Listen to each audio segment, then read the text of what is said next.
Hai, kenalin nama aku Ryan. Kali ini aku mau bahas animasi di mana seorang putri dikirimkan dari bulan dan ditemukan oleh seorang penebang bambu.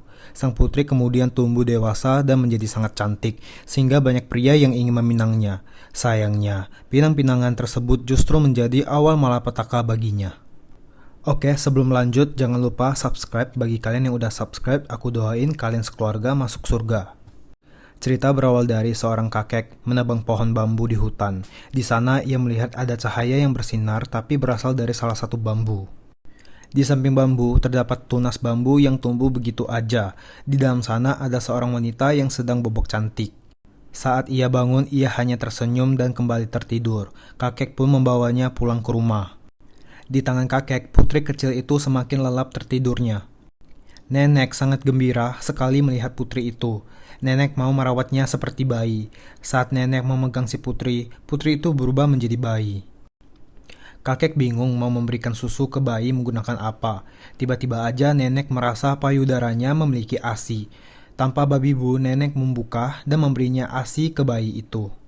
Kakek sangat terheran-heran. Belum sehari aja si bayi bertambah berat dan semakin berat.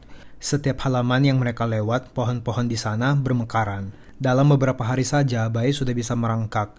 Melihat kodok merangkak, ia juga ikut merangkak. Saat si bayi terjatuh, tiba-tiba aja si bayi ini bisa berdiri. Ia berusaha memberikan kodok kepada neneknya. Ketika kodoknya melompat, ia menangis. Kakek sangatlah bahagia. Ia benar-benar menyayangi putrinya. Dalam sekejap, putri sudah bisa ngomong layaknya anak 5 tahun. Ia juga suka banget ikut kakek ke hutan mengambil rebung-rebung. Di sana ia kabur ketemu dengan anak babi. Putri nggak tahu kalau itu babi. Dari jauh mau menyerundulnya. Seorang pria pun menolongnya sambil marah-marah. Tapi badan putri semakin membesar. Saat mereka sedang menyanyi, anak-anak cowok di sana terheran-heran sebab suara putri itu begitu indah, tapi lagu yang dinyanyikan itu aneh. Kakek melihat bambu yang bersinar lagi. Ia menebang dan mendapatkan banyak emas. Putri belajar banyak dengan teman-temannya, termasuk pria yang menolongnya dari sarangan babi. Lalu temannya mengajak Putri berenang. Tanpa basa-basi, Putri membuka baju dan langsung menyebur ke dalam air. Teman-temannya sangat heran. Sehabis renang, mereka mencuri buah tetangga. Untung saja tidak ketahuan. Di sini, Putri semakin membesar. Lagi-lagi kakek mendapatkan banyak emas dan banyak kain bambu. Nah, sepertinya kakek diperintahkan oleh langit membesarkan putri layaknya wanita bangsawan. Kakek berniat mengantarkan putri ke kota agar menjadi bangsawan. Mulai saat itu, kakek sering bolak-balik ke kota. Putri sudah remaja. Waktu itu, ia, Sumeteru, dan teman-temannya menangkap seekor burung di sana. Sutemaru terjatuh.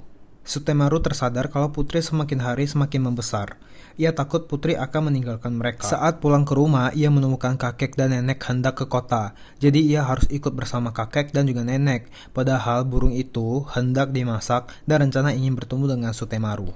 Dan FYI, kakek dan nenek ini, Putri menyebut mereka ayah dan ibu. Putri yang baru bangun tidur melihat di sekitarnya agak aneh karena ia diperlakukan seperti ratu. Ia berjalan menemukan ibu dan ayahnya. Dandannya tidak seperti biasanya. Ayah dan ibunya memintanya ke kamar menggantikan pakaiannya. Pakaiannya yang sangat bagus membuat Putri sangat senang. Apalagi mendengar kalau ia akan tinggal di rumah besar itu. Saat bergembira mau berenang, Nona Sagami dari istana melarang Putri berenang dan memintanya berperilaku seperti wanita bangsawan. Tugas Nona Sagami adalah mengajari Putri menjadi wanita bangsawan.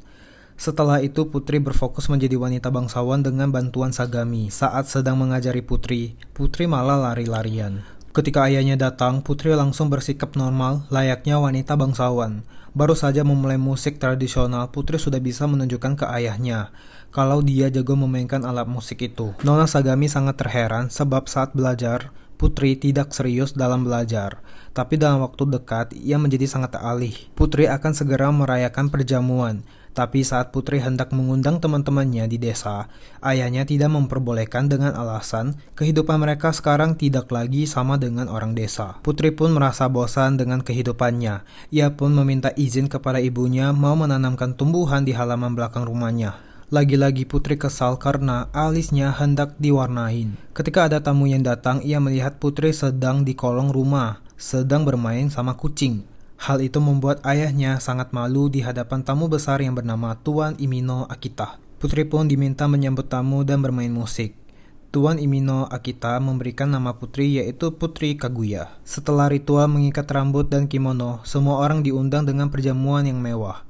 Ada beberapa tamu yang memberikan putri kado, tapi ia sepertinya tidak bahagia karena harus berdiam diri di tempat duduknya. Perjamuan putri berlangsung 3 hari 3 malam. Saking bosan, putri sambil baring di dalam. Di sana tamu-tamu mulai kurang ajar, mau melihat wajah putri dan memfitnah ayahnya kalau putri bukanlah asli keturunan bangsawan. Putri yang gak tahan dengan semua ini pun kabur dari rumah besar itu. Hingga ia sampai ke desa di mana dulu tempat ia tinggal. Ternyata tempat itu sudah ditinggal oleh orang lain. Putri berkeliling di desa itu, tidak ada seorang pun temannya yang berada di sana. Ia pun menanyakan kepada seorang warga di sana. Ternyata warga di sana telah melakukan perjalanan mencari kayu dan akan kembali setelah 10 tahun kemudian. Karena pohon-pohon di gunung sudah mulai sedikit, makanya warga sana memutuskan untuk pindah sementara dan akan kembali 10 tahun kemudian. Sebelumnya, gunung-gunung begitu indah dan pohon begitu banyak, tapi dalam sekejap gunung itu sudah tidak hijau lagi sebab musim semi akan tiba. Putri pun berjalan dan tertidur lelap. Bangun-bangun ia sudah di rumah besar itu lagi. Ternyata itu hanyalah mimpi. Kembali lagi ia harus melaksanakan menjadi wanita bangsawan. Sejak saat itu Putri sangat berbeda jauh. Ia tidak bermain-main lagi saat belajar. Bahkan saat ayahnya berbicara dengannya, ia tidak begitu bahagia. Putri semakin terkenal, semua orang berbondong-bondong mengirimkan surat. Lalu ada seorang tuan, pangkatnya itu menteri. Dia kepo dengan Putri Kaguya. Dia menganggap kalau Putri Kaguya itu tetaplah rakyat jelata. Imono Akita pun berkata kalau Putri Kaguya terlahir dari bambu dan bukanlah anak kandung kedua orang tuanya. Ia menceritakan kecantikan-kecantikannya yang tidak bisa diungkapkan dengan kata-kata. Ada 5 pria bangsawan yang mau menikahi Putri Kaguya. Ayah Putri meminta Nona Sagami mengurus bagaimana harus memilih di antara kelima pria bangsawan itu.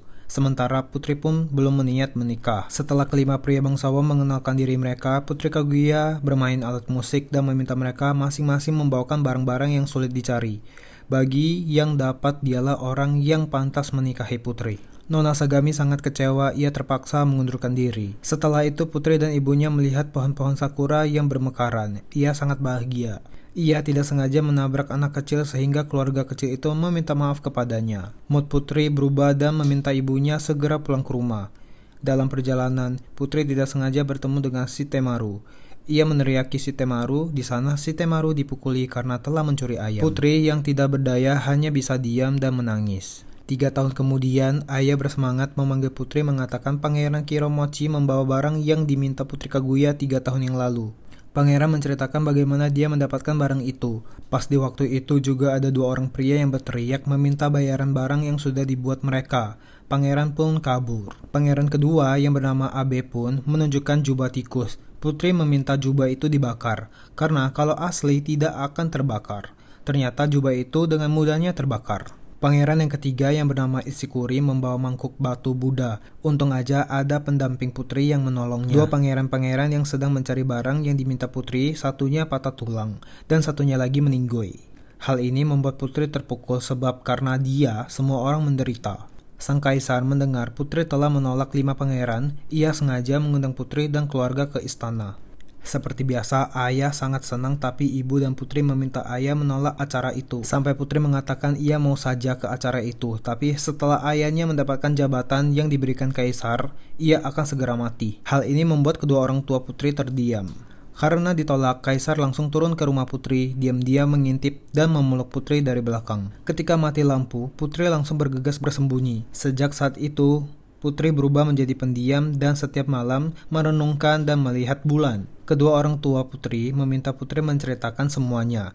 Putri mengatakan jika ia harus kembali ke tempat asalnya, yaitu bulan, dan ia akan dijemput pada tanggal 15. Dan dia adalah salah satu orang yang dikirim ke bumi. Selama ini ayahnya memberikan penderitaan ke Putri, sebab selalu meminta anaknya menikah. Pada waktu sang kaisar memeluk Putri, Putri meminta bantu kepada bulan, dan sejak saat itulah Putri tidak mau tinggal di bumi lagi. Keesokan harinya ayah membangunkan benteng pertahanan agar di tanggal 15 orang-orang bulan tidak bisa membawa Putri. Putri dan ibu kembali ke desa. Di sana Putri dan Shitemaru bertemu kembali. Putri mengatakan jika dia bersama Shitemaru, ia merasa bahagia dan ia dia akan kembali ke bulan. Sutemaru meminta Putri tetap di bumi. Akhirnya mereka sama-sama menyatakan cinta. Sutemaru dan Putri sangat bahagia. Padahal Sutemaru ini sudah menikah juga. Keduanya saling terbang ke bulan. Bangun-bangun Sutemaru sudah berada di suatu tempat, entah mimpi atau gimana.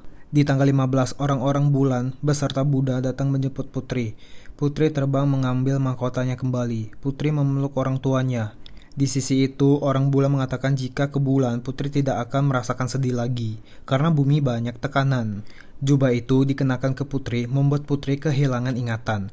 Mereka semua pun kembali ke bulan. Cerita pun selesai. Terima kasih banyak telah menonton video ini. Jangan lupa untuk memberikan like, subscribe, dan nyalakan lonceng notifikasi agar tidak ketinggalan konten-konten menarik dari kami di masa akan datang.